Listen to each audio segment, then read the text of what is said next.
Science کی نظر میں تدفین کے ایک دن بعد یعنی ٹھیک 24 گھنٹے بعد انسان کی آنتوں میں ایسے کیڑوں کا گروا سرگرم عمل ہو جاتا ہے جو مردے کے پخانہ کے راستے سے نکلنا شروع ہو جاتا ہے، ساتھ ناقابل برداشت بدبو پھیلنا شروع کرتا ہے جو کہ دراصل اپنے ہم پیشہ کیڑوں کو دعوت دیتے ہیں۔ یہ اعلان ہوتے ہی بچھو اور تمام کیڑے مکوڑے انسان کے جسم کی طرف حرکت کرنا شروع کر دیتے ہیں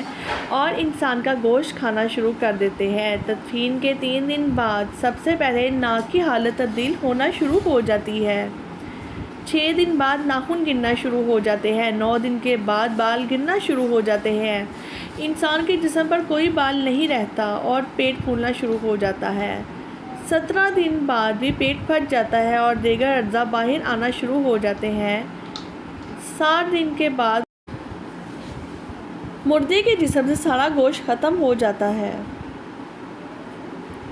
انسان کے جسم پر بوٹی کا ایک ٹکڑا باقی نہیں رہتا، 90 دن بعد تمام ہڈیاں ایک دوسرے سے جدا ہونا شروع ہو جاتی ہیں، 1 سال بعد ہڈیاں بوسیدہ ہو جاتی ہیں اور بالآخر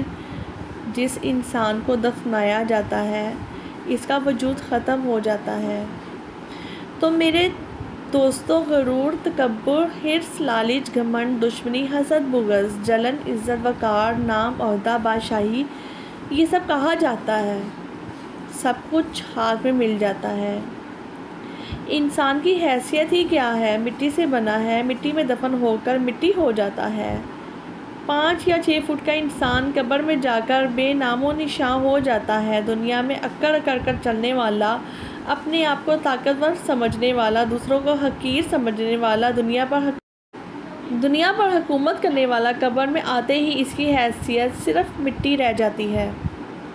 لہٰذا انسان کو اپنی ابدی اور ہمیشہ کی زندگی کو خوبصورت اور پرسکون بنانے کے لیے ہر لمحہ